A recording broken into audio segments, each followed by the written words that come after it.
Bienvenue dans cette nouvelle édition du Morning News. Au sommaire, inflation à 2 chiffres, faible croissance économique et montée de l'insécurité.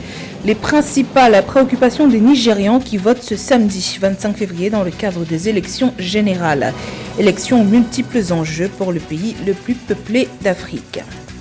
La santé sexuelle et reproductive en situation de crise humanitaire. Au Tchad, les autorités mettent en place des espaces santé dans les camps de réfugiés pour conseiller et assister les familles sur le planning familial. Et puis, la 15e édition du Tour du Rwanda se poursuit. Compétition qui s'avère difficile pour les coureurs rwandais qui peinent à s'imposer. Les détails en fin d'édition.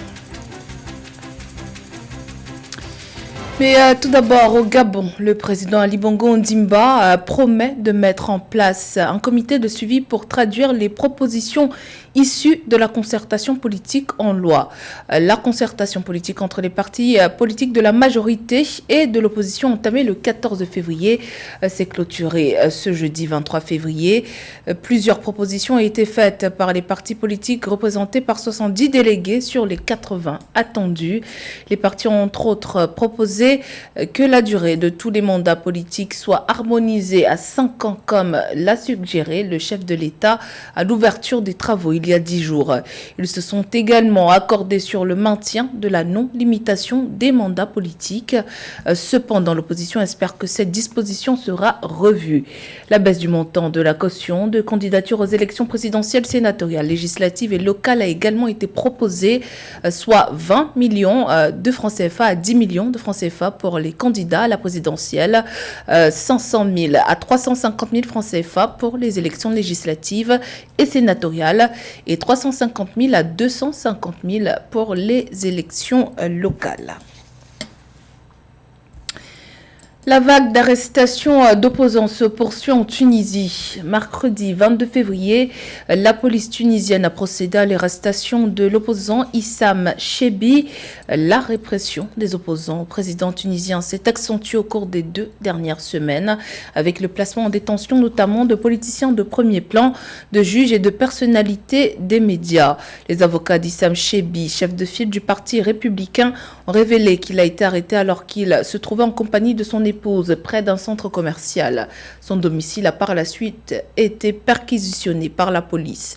Les forces de l'ordre ont également encerclé dans la journée de mercredi le domicile de Jawer Ben Barek, l'un des détracteurs du président Sayed, afin de procéder à son arrestation, mais celui-ci ne se trouvait pas sur les lieux, ont indiqué sa sœur et ses avocats.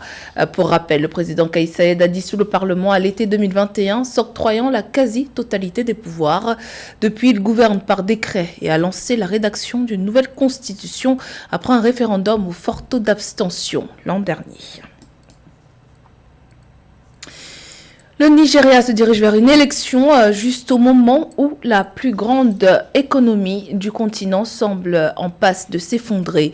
Les voyants sont au rouge sur tous les plans, environnement, santé, sécurité et notamment économie.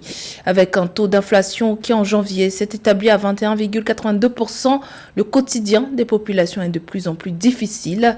Il va donc sans dire que l'élection générale de ce samedi 25 février présente plusieurs enjeux d'importance pour le pays. Nathalie Mo.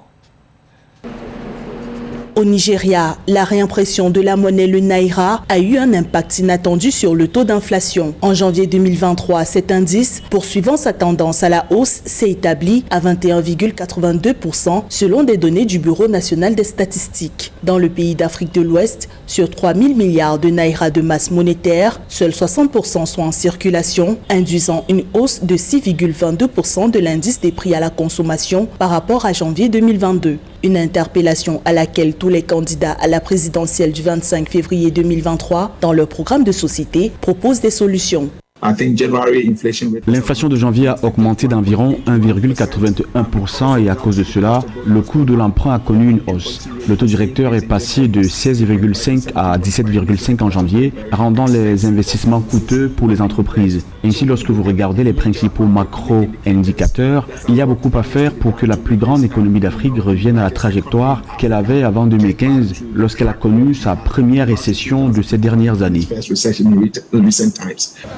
Autre chantier du régime qui prendra le pouvoir dès le 29 mai 2023, Date d'investiture du 6e président démocratiquement élu du Nigeria, la lutte contre le chômage. Selon les modèles économétriques de l'Organisation internationale du travail, le taux de chômage dans cet État fédéral devrait atteindre 45% en 2023 et 43% en 2024, soit 50% de jeunes sans emploi. Alors que le gouvernement actuel a investi 170 millions de dollars dans l'industrie numérique et créative, les candidats à la prochaine présidentielle misent, eux, sur la transformation agricole. Révolution agraire qui soutiendrait les industries et mènerait aux exportations. Pendant les récoltes, il pourra créer des emplois et commencer à sortir les gens de la pauvreté. La croissance du Nigeria devrait atteindre 3,2% en 2023, tirant ainsi la relance économique globale du continent africain, selon des perspectives du Fonds monétaire international. Dans le pays où le Bureau national des statistiques révèle que 4 citoyens sur 10 souffrent de pénurie de liquidités et 6 sur 10 vivent sous le seuil de pauvreté, des experts préconisent une nouvelle politique monétaire pour réduire le taux d'inflation sur le long terme. La santé reproductive au sein des camps de réfugiés, un défi important pour le Tchad qui accueille plus de 480 000 réfugiés sur son territoire. Pour aider les réfugiés à planifier les naissances et éviter des grossesses non désirées ou trop rapprochées qui causent des soucis de santé aux femmes déjà vulnérables, des espaces santé sont initiés dans les camps pour conseiller et assister les familles. Une initiative qui rencontre de plus en plus de succès auprès des femmes réfugiées, comme vous le verrez dans ce reportage signé Mahamat Ramadan et Nathanimo. Au Tchad, de plus en plus de femmes réfugiées font recours au Conseil des sages-femmes pour planifier les naissances et éviter des grossesses non désirées. C'est le cas de Haché Adoum qui est venu demander assistance aux agents de santé pour prévenir une grossesse trop rapprochée afin de mieux s'occuper de son enfant de 6 mois. Cette assistance sociale et sanitaire aux femmes réfugiées est rendue possible grâce aux espaces santé construits dans les différents camps par le projet d'appui aux réfugiés et aux communautés d'accueil. Nous arrivons à consulter 30 à 33 femmes par jour, au maximum 35. Et par semaine, nous sommes à 160 quelques femmes. Ça, c'est la CPN. Et pour la consultation postnatale, nous arrivons à consulter 3 à 4, 5 par jour. Et nous sommes environ 160, 150 par mois. Et l'accouchement, on fait 3 à 4 accouchements par jour. Dans les espaces santé du camp de réfugiés de Kalambari, par exemple, une dizaine de sages-femmes se relaient chaque jour pour assister médicalement les femmes enceintes et les conseiller sur le planning familial. Une initiative saluée par le gouvernement et son partenaire, la Banque mondiale, qui estime que le bien-être familial passe par la santé de la mère et de l'enfant. Dans les 7 provinces, on fait les centres de santé, c'est plus grand que ça. Donc comme je l'ai dit, c'est juste pour les réfugiés et leur permettre de se prendre en charge tout le plan de soins, les premiers soins.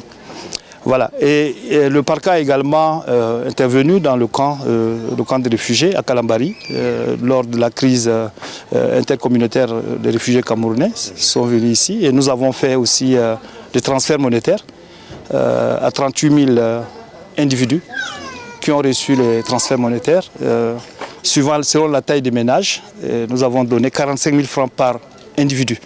Par ailleurs, au-delà de la santé de reproduction dans les camps de réfugiés, le gouvernement et ses partenaires, à travers le projet PARCA, ont mis sur pied un programme de filets sociaux pour la réinsertion et la protection sociale des réfugiés. Pour rappel, le Tchad accueille plus de 480 000 réfugiés sur son territoire et le nombre des demandeurs d'asile continue de croître.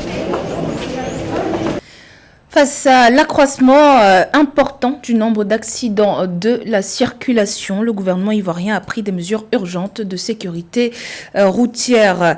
Des mesures comme le permis à points qui entrera en vigueur le 1er mars prochain. Le dernier Conseil national de sécurité a relevé qu'il y a en moyenne 46 accidents de la route par jour, faisant près de 1050 tués en 2022. Le point sur la situation avec Esther Conan. Chaque jour en Côte d'Ivoire, 46 accidents surviennent avec les drames qui en découlent, selon les données officielles du ministère des Transports. Tombia Karamoko, un responsable d'un syndicat des transports, Gare de Cocody, la vie à Abidjan, nous présente leur organisation afin d'éviter les accidents et de protéger la vie des usagers et celle des transporteurs. Au niveau de notre gare, on a mis un guichet en place où tous les chauffeurs sont censés passer dans le guichet. Et on a mis un contrôleur au sein de la gare qui prend les numéros des véhicules. Les véhicules qui sont en mauvais état, ils ne sont pas censés à charger. Malgré les efforts, les usagers des transports en commun se plaignent toujours de la mauvaise conduite dont ils font preuve. Quand on monte dans les véhicules à cause des accidents, on n'a pas courage. Mais si on n'a pas monté où on s'en va, on ne va pas arriver. Donc on est obligé, si tous les bacs là, n'ont qu'à rouler doucement parce que s'il y a une ambulance comme ça, il ne veut pas laisser l'ambulance passer. Le responsable d'un syndicat des transporteurs attire l'attention du gouvernement sur l'application de certaines mesures de sécurité routière décrites comme désavantageuses. Les permis à points, sincèrement, on ne peut pas s'imposer, mais vu à la situation d'actuellement, ça ne peut pas arranger les transporteurs. Parce que normalement, par rapport au permis à points, le gouvernement devrait s'arranger. Sincèrement, on va envoyer un permis à points. Dites à vos chauffeurs, à partir de maintenant, quand ils décollent de votre gare, ils ont le droit de garer à tel endroit, à tel endroit. S'ils ne font pas ça, sincèrement, on va les retirer 2 points, on va les retirer 1 point. Mais s'ils n'ont pas reçu certaines informations, ils envoient le permis à point, alors qu'il y a déjà les papillons de contribuables. Quand tu fais une faute, tu payes cette amende. Donc s'il y a une nouvelle décision, il faudrait qu'on puisse informer les chauffeurs. Pour sécuriser les routes, le gouvernement a pris en janvier 2023 des mesures urgentes telles que le système du permis à points avec l'entrée en vigueur le 1er mars 2023, l'institution d'une semaine de sécurité routière de 3 au 10 de chaque jour par mois sur le reste de l'année 2023. D'autres mesures ont également été prises pour renforcer la sécurité sur les routes. Dans l'actualité sportive, les coureurs rwandais qui prennent part à la 15e édition du Tour du Rwanda essuient les critiques de leurs compatriotes. Les supporters dénoncent des performances qui laissent à désirer, ce que les coureurs justifient par l'absence d'une préparation adéquate pour la compétition. Par ailleurs, depuis que le niveau de difficulté de la compétition est passé au niveau 2.1 de l'Union cycliste internationale en 2019, aucun Rwandais ne l'a encore remporté et pour cette année, les chances semblent une fois de plus s'évaporer. Fraterne Dakia Isenga. Une prestation décevante lors de l'étape de Musanze, Karongi a laissé les espoirs des cyclistes locaux de remporter le premier Tour du Rwanda depuis 5 ans s'estomper. Jean Bosco Nsengimana et Moïse Mugisha, qui étaient considérés par beaucoup comme les favoris avant le tournoi, ont maintenant clairement laissé la course leur échapper. 5 étapes terminées sur 8 que compte cette 15e édition et aucun Rwandais n'a encore remporté une seule étape. Pour dire toute la vérité, on n'a pas suffisamment de niveau de compétition par rapport à toutes les équipes qui participent au tournoi. Nous, on ne fait pas des entraînements, ce qui est bien, mais cela ne suffit pas pour faire face à des professionnels surentraînés et qui ont l'habitude des compétitions.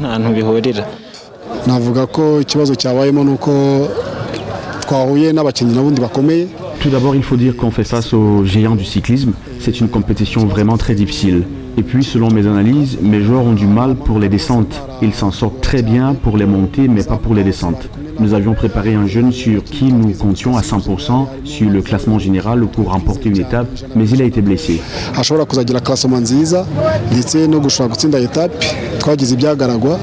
Une compétition très difficile, comme le confirme aussi Thomas Bonnet, qui a remporté la 4e étape du tournoi. Le jeune cycliste de 24 ans a remporté l'étape après avoir franchi la ligne d'arrivée à Karongi lors d'un sprint solo. Il a parcouru 138,3 km en 3 heures 19 minutes et 23 secondes, 5 secondes devant le deuxième Mark Stewart de l'équipe britannique Bolton Equities Black SP. Je ne suis pas le coureur pour le classement général dans l'équipe. Maintenant, je vais essayer de tenir, mais voilà, je suis pas un coureur. Ça va être un petit peu trop dur, je pense, pour moi demain. Je vais essayer de voir ce que ça va donner, mais on va m'attaquer. Je vais essayer de répondre présent, mais je pense que ça va être trop compliqué. Depuis que le Tour du Rwanda a été élevé au niveau 2.1 par l'Union cycliste internationale en 2019, aucun Rwandais n'a encore remporté la victoire. Pour les coureurs rwandais et les entraîneurs, jouer avec de grands professionnels qu'attire cette compétition leur donne un devoir pour rehausser leur niveau et leur prépare pour le futur. Pour rappel, Kigali, la capitale du Rwanda, va accueillir le championnat mondial de cyclisme en 2025. Le monde du football continue de pleurer Christian Atsu. Le corps sans vie de l'international ghanéen a été retrouvé dans les décombres suite au tremblement de terre qui a frappé le sud de la Turquie le 6 février. Passé par Chelsea ou Newcastle, le joueur de 31 ans laisse un grand vide. La dépouille de Christian Atsu a été transférée sur ses terres natales à Accra. Les hommages se multiplient pour saluer sa mémoire. José Douglas. Les hommages se sont multipliés après la mort de Christian Atsu, survenu lors du tremblement de terre qui a frappé la Turquie et la Syrie et a causé la mort d'environ 50 000 personnes. Atsu évoluait au club d'Atayspor et il n'est pas la seule victime au sein du club car Taner Savout, le directeur technique, a également été retrouvé mort dans les gravats du bâtiment où tous les deux vivaient. Savout, ancien footballeur, passé par Fenerbahçe avec 48 ans. La CAF est attristée par ce décès tragique de l'international ghanéen Atsu qui a représenté son pays 65 fois en sélection. Il a joué pour plusieurs clubs dont Everton, Chelsea, Newcastle en Angleterre et Porto. Le président de la CAF, Patrice Motsepe, et la famille du football africain ont ainsi présenté leurs sincères condoléances à sa famille et à la famille du football ghanéen. Et le président a déclaré que l'âme de Christian Atsu repose en paix. Nous avons espéré chaque jour qui passait, nous avons prié et prié, mais lorsqu'il a été retrouvé, il n'y avait plus d'espoir. Le décès du champion est une perte douloureuse, très douloureuse, tant il était aimé. Les funérailles de Christian Atsu seront à la hauteur. Parmi les autres hommages, il y a ceux de Mohamed Kudus, de Romelu Lukaku, son ex-coéquipier à Chelsea et Everton, ou encore d'André Ayew. Christian était un gars bon et authentique, une personne désintéressée qui mettait des sourires sur nos visages et sur ceux de nombreuses personnes qui l'ont rencontré. Cela m'a vraiment affecté car ce n'est vraiment pas ce que j'espérais. Je priais qu'on te retrouve, mais certainement pas de cette façon. D'autres hommages et ceux de l'ex-international ghanéen et père des frères Ayew, Abedi Pelé, l'ancienne légende, n'a pas caché son amertume. Abedi Pelé s'est rendu chez les parents d'Atsu pour saluer la famille et a laissé un message sur son compte Twitter où il a écrit « Nous compatissons avec la famille de notre défunt frère, Christian Atsu, repose en paix, Christian ». C'était le journal de la rédaction. Merci pour votre fidélité. Dans un instant, une nouvelle édition de l'actualité sur Africa 24.